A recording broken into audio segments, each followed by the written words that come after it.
It's 5 o'clock, so I'm going to open our meeting and thank everyone for attending. We have one leave of absence from Councillor Coates and that's it for now. So I think Councillor Fox will come at some stage, and Alderman Thomas is on Zoom. So we are video streaming this live to the community via the City of Hobart YouTube channel, and I request that all mobile devices be turned off or put to silent for our meeting. To start with, an acknowledgement to country. In recognition of the deep history and culture of this place, I would like to acknowledge the traditional custodians of the land upon which the City of Hobart was built. I would like to acknowledge the determination and resilience of the Palawa people of Tasmania, who have survived invasion and dispossession and continue to maintain their identity, culture and rights. So the next item is the confirmation of the minutes of our last meeting, which was the 28th of March, moved by Deputy Lord Mayor. Seconded by Alderman Barakis. All those in favour of the minutes say aye. Against say no. That's carried unanimously. Item 2 is transfer of agenda items. Are there any items anyone would like to move on either the open or the closed agenda? There being none, we'll move on to communications from the Chair, and I would like to acknowledge the passing of a very special community member, Lindley Grant, OAM, on the 13th of April. Lindley made an immense contribution to the Hobart community over many years. She was involved in the Mount Stewart Community Association for more than 40 years and was instrumental in establishing the Fiona Allen Memorial Walk in Mount Stewart in 1976. In 2000, the council widened and resurfaced this track. Lindley was also involved with many groups and causes of both local to global significance and interest. For example, a stalwart of the National Council of Women of Tasmania, the Anti-Poverty Coalition Tasmania, the United Nations Association Australia Tasmania, the Women's International League for Peace and Freedom in Tasmania, several parents and friends associations, the Order of Australia Association Tasmania, and founded 3 clubs for the Penguin Club of Australia in Tasmania. Recognition of her extensive community work came through several awards, including life membership of the Tasmanian Preschool Parents Council and the National Council of Women Incorporated. She received a Wattle Award and long service awards from Guides Australia, was awarded Freemanship of Australian Rostrum and received an OAM for community services in 1993. In 2007, Lindley was inducted into the Tasmanian Honour Roll for Women for service to the community. So on behalf of the Council, I'd like to extend our sincere condolences to Lindley's families and recognition of her contribution to the Hobart community. And as a mark of respect, I'd like to request that the meeting observes a minute's silence.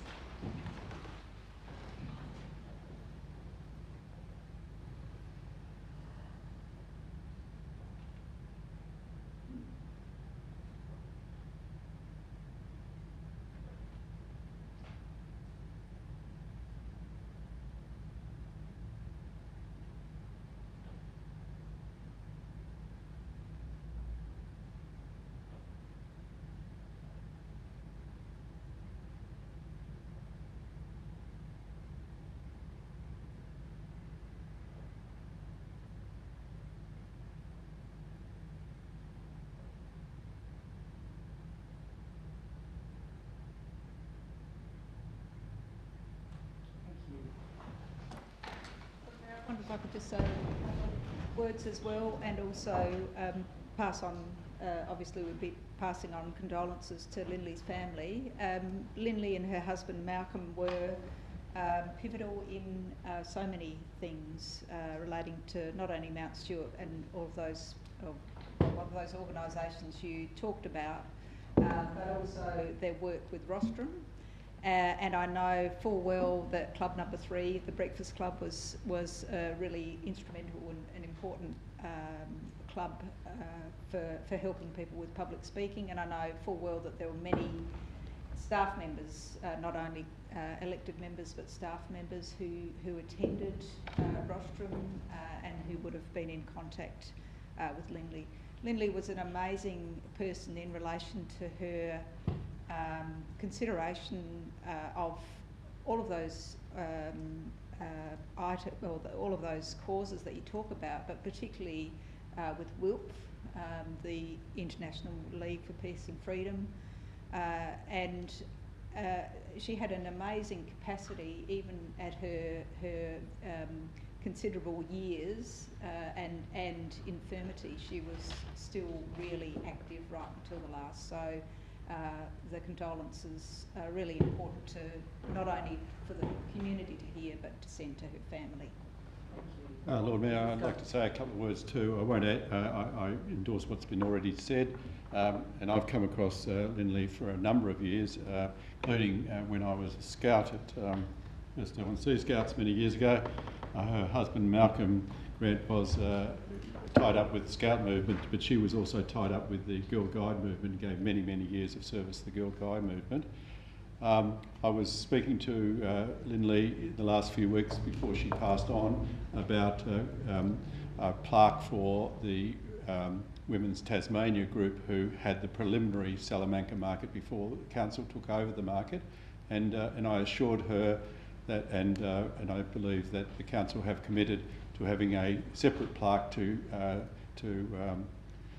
acknowledge those people who started the preliminary market to the Salamanca market. And she was very pleased, although she was finding it difficult to speak on the phone.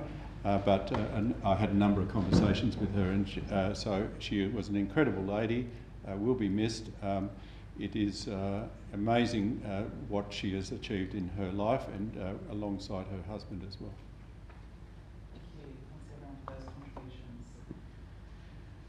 So item 4 is notification of council workshops. There was one on the 22nd of March. It was about the high-level budget settings and the City of Hobart's submission to the future of local government reviews, and there were 5 elected members in attendance at that workshop. Item 5 is public question time. I don't know whether we've got any on notice. No, Lord Mayor, there are none. Okay, and any from the floor? There being none today. Okay, there was some responses on the agenda, so if someone could move that they be received and noted. Or moved by Deputy Lord Mayor, seconded by Alderman Barakis. All those in favour say aye. Aye. Against say no. It's carried unanimously. Item 6, petitions. Are there any petitions? No, Lord Mayor. Okay, supplementary items, there are none. So item 8 is indications of pecuniary or conflicts of interest. Would any elected members wish to identify an item that they've got a conflict of interest? Yes, Councillor Sherlock. Thank you, Lord Mayor. Item number 9.1. Thank you. So that was 9.1 for Councillor Sherlock. There's no others. Right, we'll now move into the City Planning Committee, and I do note that we are now acting as a planning authority. I'll invite Deputy Lord Mayor to introduce the first item. Oh, and Councillor Sherlock, if you'd like. Thanks.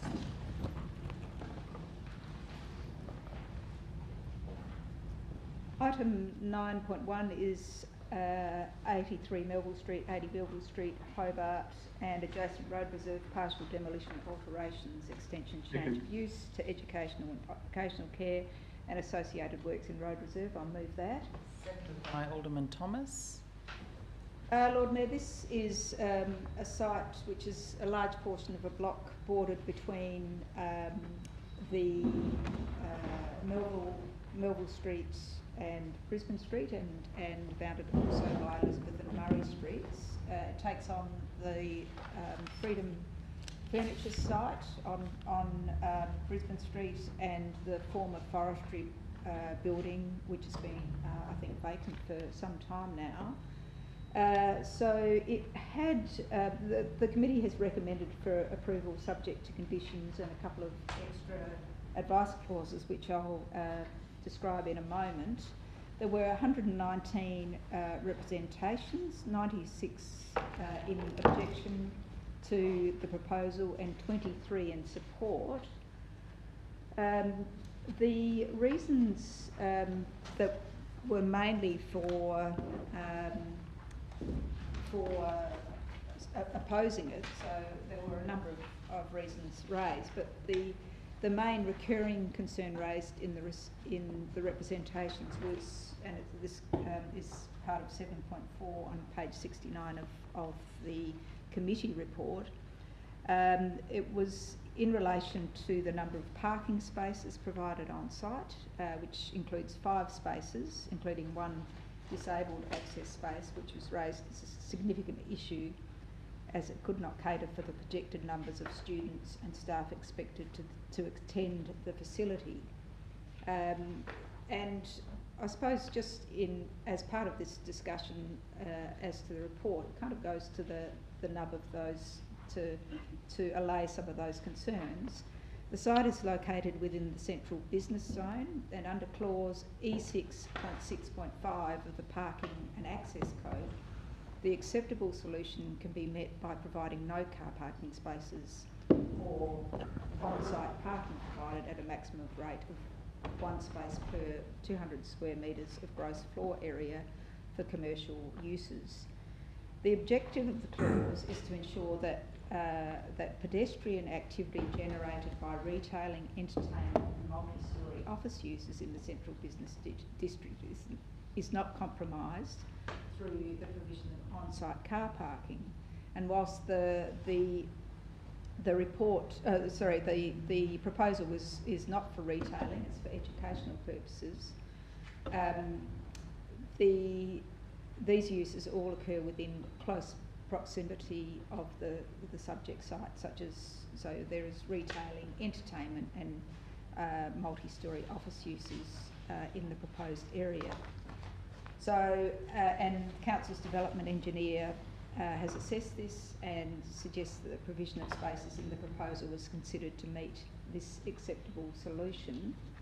So as I said, the committee recommended, as based on the officer's report for approval, subject to conditions. So this is an educational facility, which is a permitted use. So it's not to do with that permitted use, and that's not under question as a planning matter this evening, even though it was brought up by representors. However, there were a number of matters that rely on performance criteria. So the stormwater, which runs effectively, it's a sloping block of a drop of 5.3 metres. So from Brisbane Street to Melville Street, there is proposed an upgrade in the stormwater capacity, which I think is of benefit to council with changes in climate. So the stormwater is covered off. Noise attenuation was one of the areas of that needed to be addressed. So and that's deemed to be okay because it's it is in proximity to a live venue, which is in the Hanging Garden. Heritage, obviously this is a significant heritage building, so it's the 2 buildings either side of the dome, which was part of the forestry building, and the heritage of this Crispin Gun 1923 couple of buildings, according to our heritage officer, is that in her conclusion on page 66, it says the proposal satisfies the relevant performance criteria of the Historic Heritage Code of the scheme and the acceptable solution for the central business zone, development standards for buildings, and works within the specific extent of a heritage listed building, and conditions and advice are appropriate should a permit be issued. So the heritage issues of this application are seen to be within normal bounds. And one of the other concerns was with the laneway coming off Brisbane Street, that there would be a concern around entrapment, and with suitable conditions and design as well as lighting and planting, this is deemed to be met in relation to some of these conditions. So, Lord Mayor, this is an application which has generated quite a lot of concerns by various representors, albeit many of those concerns that were raised are not relevant in this planning development application, so in the context of the planning scheme. So I'll leave it for further discussion, but essentially with the recommendations and conditions, as well as I think 3 advice clauses that we put in, which look at preparing a campus access travel plan, and also provide, the applicant has committed to work with the City of Hobart to provide additional parking on future development sites, and it is also recommended that each of the car parking spaces are compliant with the Australian standards for disabled spaces, if possible, to cater for some of the people with disabilities who may be using them. Okay, further discussion? No further discussion? Alderman Harvey? Thanks, Lord Mayor. I support the recommendation for approval. I think this is a terrific project for the City of Hobart. I think that the rebirth of that building is a real asset for Hobart, and I'm looking forward to the UTAS delivering what they've said they're going to deliver. They've promised quite a lot within this building, and I'm hopeful that they will deliver what they've said they will. I think the Deputy Lord Mayor has summed it up very well. And I think we also need to keep in mind that we're acting as a planning authority when we decide on this today. And I was just thinking about how it would be if in an open letter to the Premier we had have suggested that we should be going ahead with this, and what the reaction would have been. It would have been instantaneous. The jungle drums would have been beating, the cauldron would have been lit, and the torches held aloft.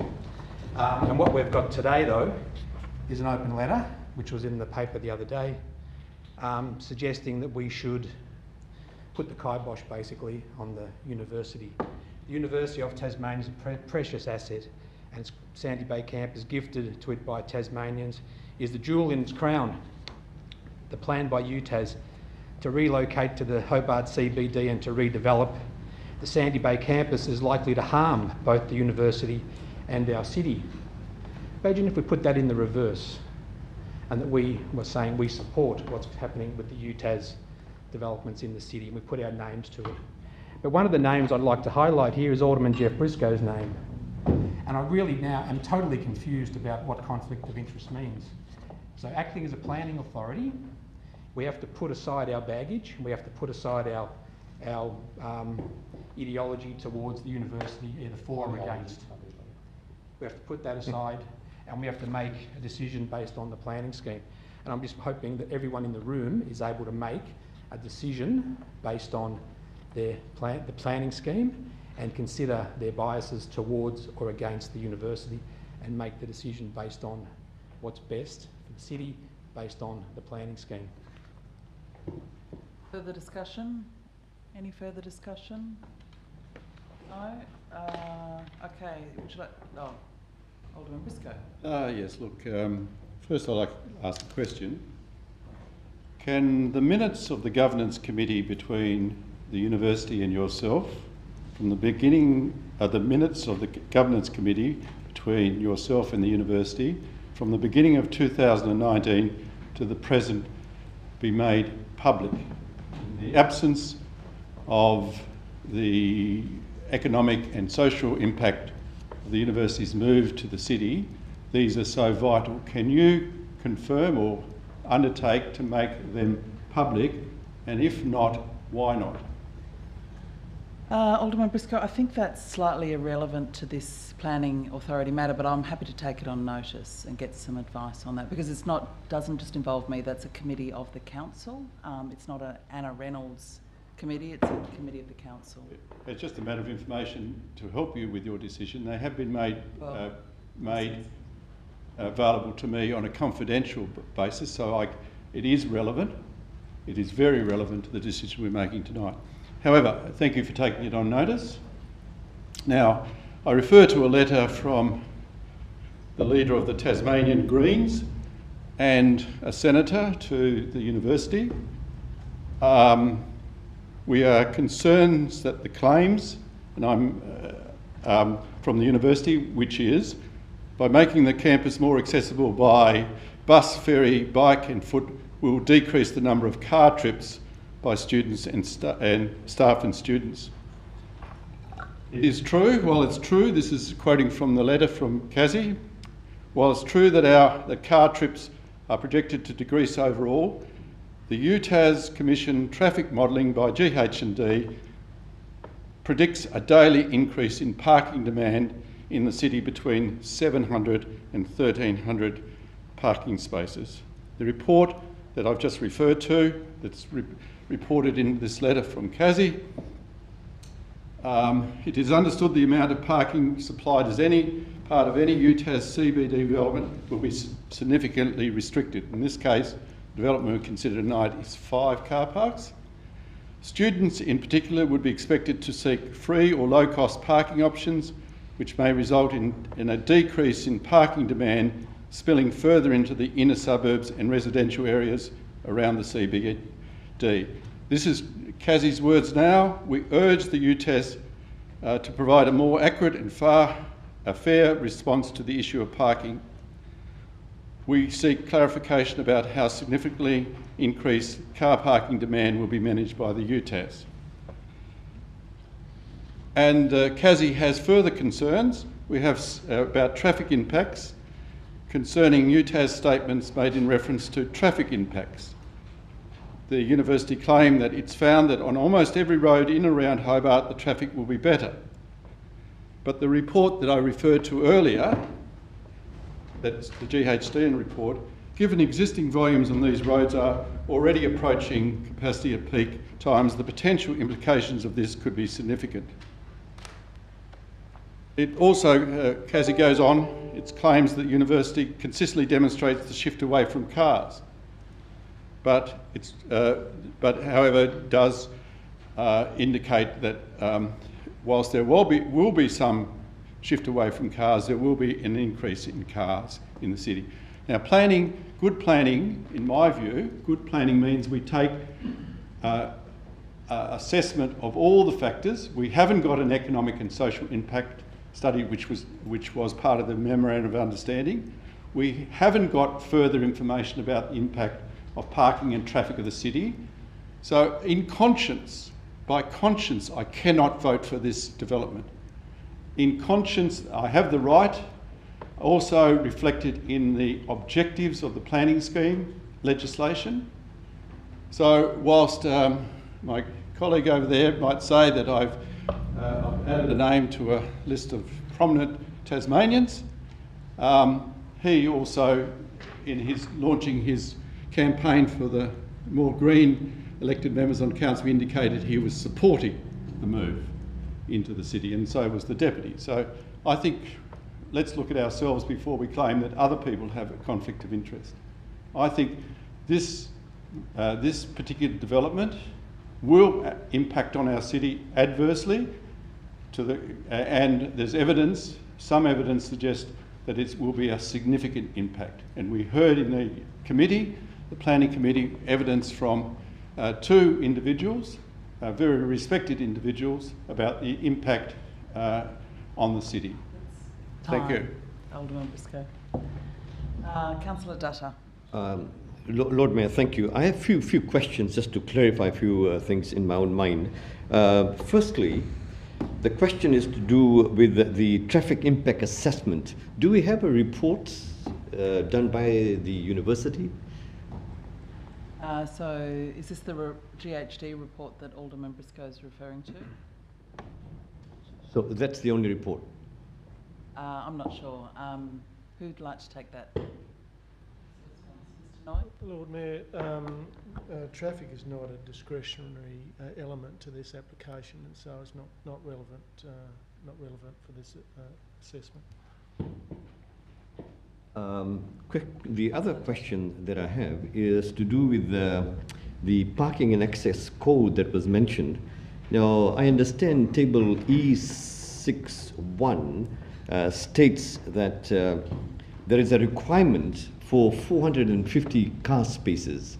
Can I get a clarification on that, please? Mr. Noy? Sorry, Lord Mayor, could that be repeated? Sorry. Again, my understanding is that the parking and access code refers to a table 6E1, and on that basis, if you take that into an interpretation, it appears that it can be interpreted that we should have a car park space of 450 cars.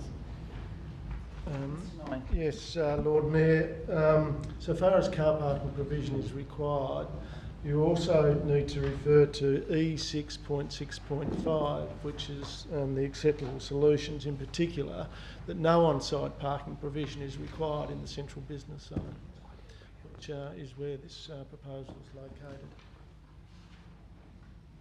Thank you. And the final question, Lord Mayor, has to do with the accessibility for disability, which has been highlighted, which was highlighted quite strongly and at length at the city planning meeting. And I want to again get a clarification. So this is not a development application issue, but the issue with regards to disability access is a development application issue. Is that correct? Building, yeah. Mr. Noy, would you like to just outline that, please?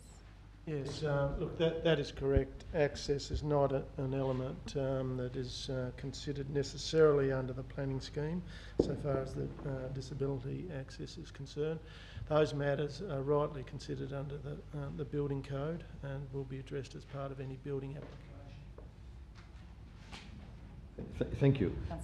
Thank you, Lord Mayor. Now, a number of issues has been mentioned, and the two issues of concern, I think, for me, has been the issue of traffic and the issue of conflict. Now, I want to commend the members of the city and those members who have written, and some of them have written so well and quite convincingly. And I want to say, we have a healthy democracy where people are able to participate. So having had a look at this, I have looked at the readings of about 119 submissions by representatives. I've heard the arguments presented by the staff, and I've also read the Urban Design Advisory Panel advice. I have had a chat to the Director of City Planning on a number of occasions to get clarifications on a number of these issues. And on those two issues of parking, I am satisfied that because it is not required under the planning scheme, I cannot now impose that because it is not a planning matter. Secondly, with regards to the conflict, now I understand that there is a question can be asked, because there has been suggestions made that there is quite an unhealthy relationship, a link between the council and the university. And so my question is there a reasonable apprehension of bias? Now, my own legal advice and my investigation in case law has made me come to a conclusion that in fact there isn't the conflict. Because I have not, or anyone here, I understand, have not come here with a closed mind. And therefore, there isn't that apprehension of reasonable bias. And we are therefore quite happy, as far as I'm concerned, to make the decision, because there is no conflict in my own mind. Having read all the arguments, the facts, and the evidence, I am satisfied that I would support the recommendation made by the staff. Thank you. Zuko? Yes, Lord Mayor, I just got a question for you to Mr. Noy, if I may. Mr. Noy, what's your feelings if this matter would go to tribunal. Would the council be able to defend its position if it approves this tonight? What's your feeling on that, please? You know I always ask that question. Mr. Nye. Yes, through you, Lord Mayor, I'm confident that the officers would be able to defend council's decision to support the officers' position. Lord Mayor, I just want to make this point first. I have a personal viewpoint and opinion in regards to the big debate that's been going on in the city in regards to the university moving, whether it's going to move to the city, to Launceston, Bruny Island or whatever have you. I have my personal views, but tonight I'm actually making, and we are acting here as a planning authority, and I have to make my decisions based on the planning authority, in which I will do so. I've done this many times over time. I've read the report, mind you, it was absolutely mind-boggling, and I'm trying to find something I was looking for. I couldn't find it at this point in time because it's doing my head in, Lord Mayor. But mind you, that just goes to show the extensive amount of work our council officers have done in preparing this report. It's actually quite unique, Lord Mayor, when you look at some of the reports on overcoming some of the conditions that we have to go down the track of approving, whether it's car parking and all that. All these are covered by the planning scheme, and I believe when you actually read the report, everything that the discretions that have been sought, as far as I'm concerned, are covered quite extensively. I'm very comfortable with the report. I'm going to support the report. I'm going to support the recommendation by the officers, because I've been very, very consistent in my time here on council. Very, very rarely do I vote against a officer recommendations, because at the end of the day, they're the planning experts. We're just elected members making decisions based on their advice. And based on their advice, I think the report is very, very good. It covers all the issues. It doesn't cover my personal views or opinions, but I'm here to act as a planning authority. We'll be doing so, and acting as a planning authority, I'll be supporting the recommendations. Alderman Barakis. Thank you, Lord Mayor. And I'll echo what Alderman Zerko said, and I'll just stick to the application itself and not talk about what anybody else has said on the matter. But there's a lot of people, I'm sure everybody around this room has opinions on the UTAS, as do I. But what we are doing today is, as has been said, assessing a planning application. It's a specific application. So we need to be careful that we don't get, I don't want to say sidetracked, but we don't get into discussing matters that are outside of this particular application. I did have some concerns entering into this about parking, about the impact this would have on the city. Many in the community have raised similar concerns, and I think they're perfectly reasonable concerns to raise. At the end of the day, I know there's a lot of talk about making Hobart the UTAS city and the education city, but at the same time, the CBD still needs to be able to operate as CBD. So it's important that we have that access maintained and people's ability to move around the CBD and go about their business and shop and do whatever is maintained. So the issue of parking was one that popped up, and granted the provisions in the scheme are what they are and there's no requirement to, but that in itself doesn't waylay those concerns. But we did hear during the committee that the university has plans and has committed to in other projects, including one just around the corner from where this application is, to put in a large number of parking that will be accessible to students and will also be accessible to the public as they advised. So I think in the whole, they are addressing those parking concerns, or they've committed to. We do have advice clauses in there noting that the university is committed to do that. It would have been nice if we had these advice clauses in there as conditions so we could hold them to that. But I suppose it's on all of us to then hold them to all of this in the future. So if they do what they say they're going to do, I'm a lot more comfortable with this. The other addition is the advice clause, and that was it was actually at their suggestion that they would be placing and holding lectures and shoots and other school matters outside of peak hour times to avoid that extra dump of cars on the road and people getting around. And I think that's a good thing. I think it's necessary. Once again, that's something that would have been great to have as a condition. Fortunately, we weren't able to place that condition, but that is what it is. Look, beyond that, Lord Mayor, I think this is an application at the end of the day that is compliant with the planning scheme as it stands. So I think if we are sitting here as a planning authority, I'm sure we all do have our political views as to the merits for and against, and whether UTAS should be doing this or doing that. From the perspective of us as a council, we have no powers of compulsion over the university, and from our perspective, this is a private entity putting in a development application. We have to assess it as that.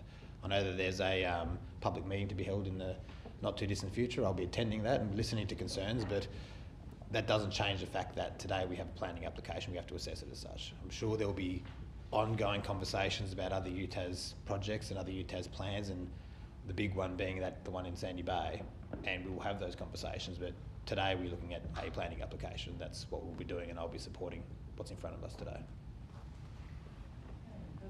Alderman Thomas. Yes, thanks, Lord Mayor. Look, I'm only in council for the one item tonight, Lord Mayor, but I couldn't miss the opportunity to respect and acknowledge what Alderman Briscoe said in his opening, and also what Councillor Harvey said earlier up front.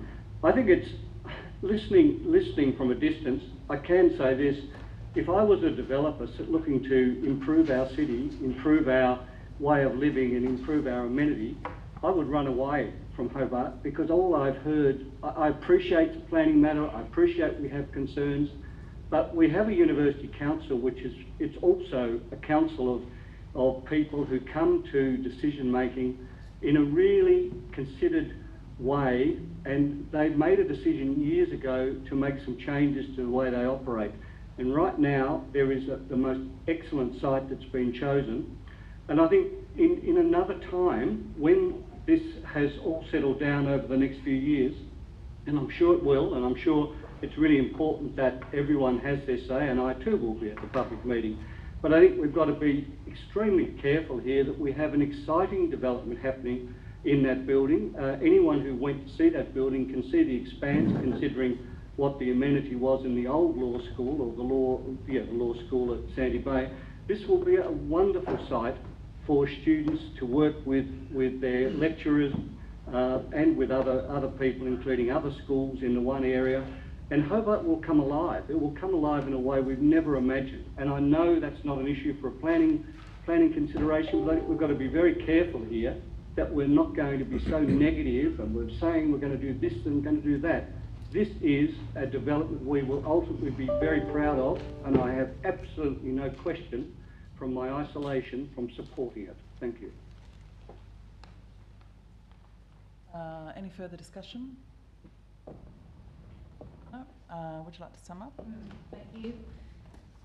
Lord Mayor, I think there's been quite a lot of discussion both at committee, where we fleshed out quite a number of the concerns which were put forward by representatives, and we've had a lot of irrelevant information brought up at this meeting as well, which is not specific to the development application today.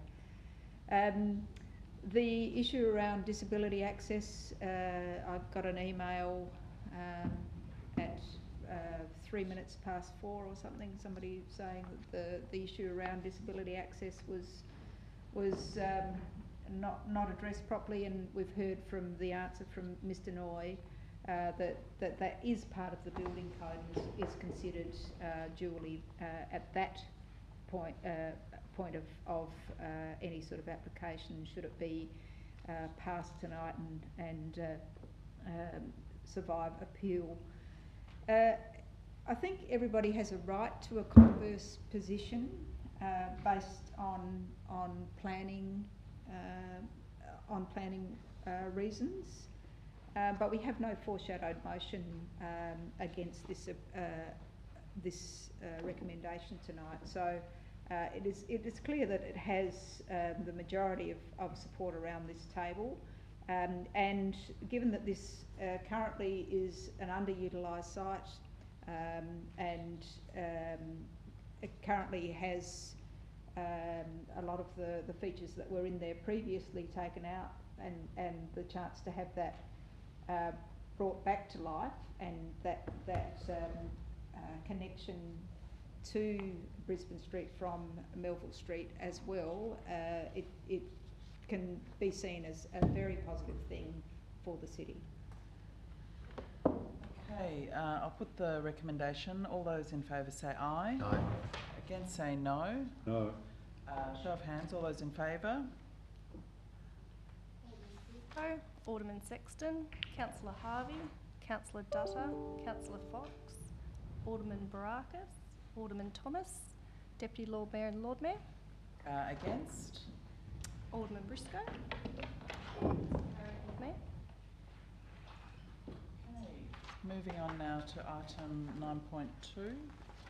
Lord Mayor, this is item 9.2, which is... Oh, sorry. I need to call back Councillor Sherlock. Yep.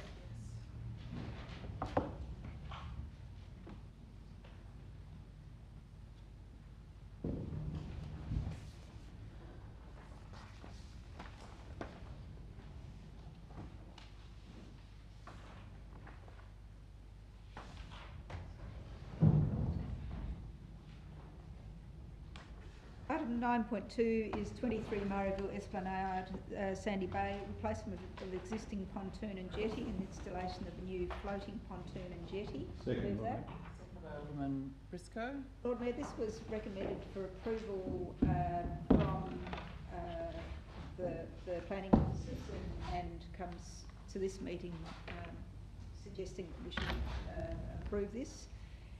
It's replacement of an existing pontoon and jetty, and which is effectively at the Derwent Sailing Club. Is that right? The Derwent Squadron.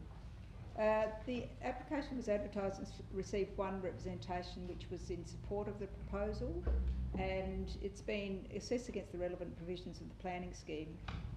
The Senior Development Engineer, Environmental Development Planner, Environmental Health Officer and Park Planner have assessed this, and they have raised no objection to the proposal subject to conditions.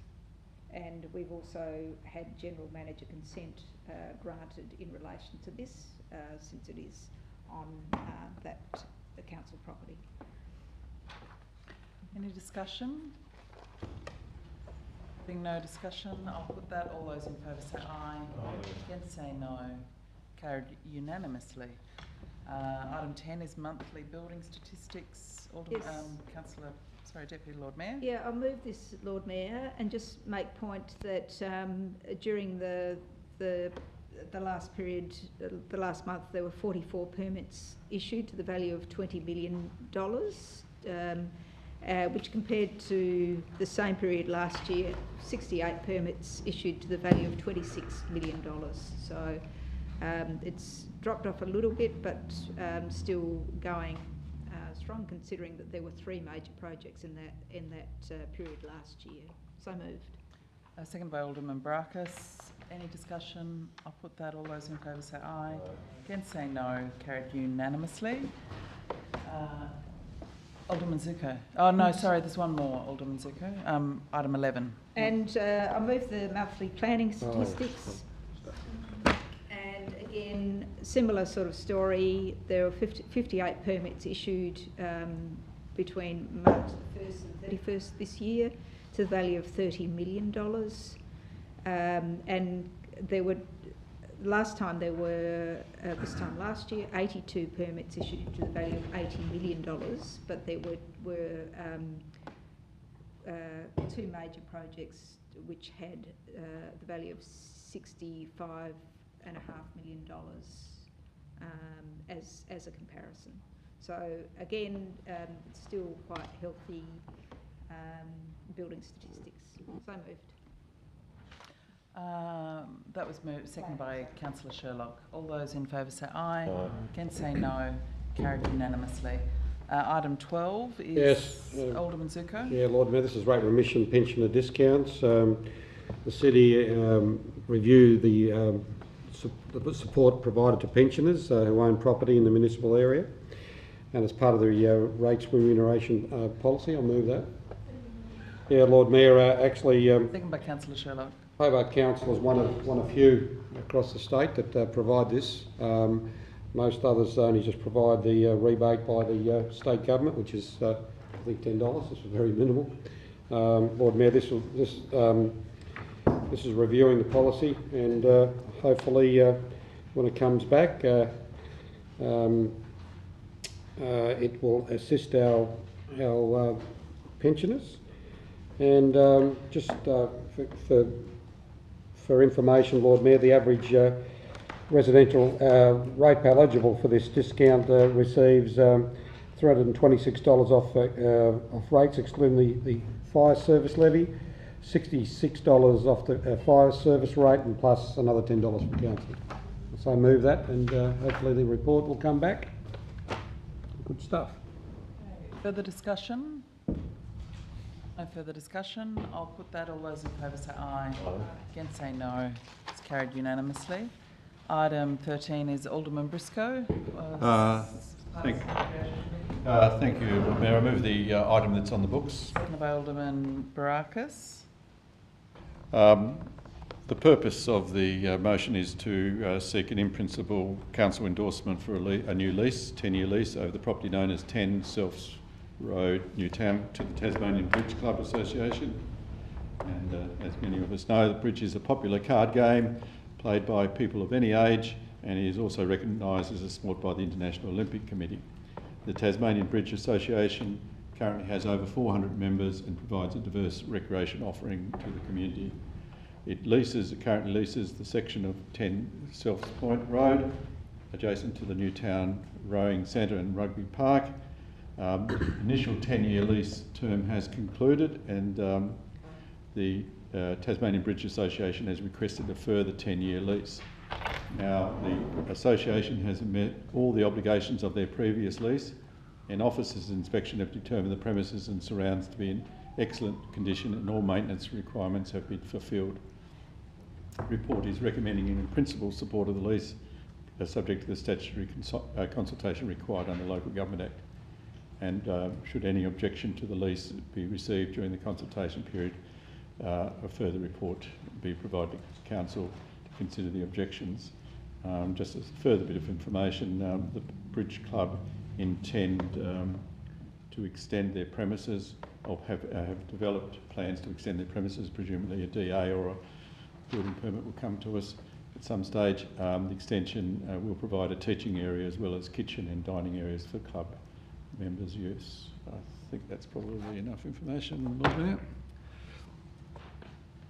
Any discussion? I'll put that. All those in favour say aye. Aye. Against say no. Carried unanimously. Item 14 is elected professional development plan. Deputy Yes, Lord Mayor. I move that this be received and noted. It's a professional development plan for Alderman Thomas. Seconded by Councillor Sherlock.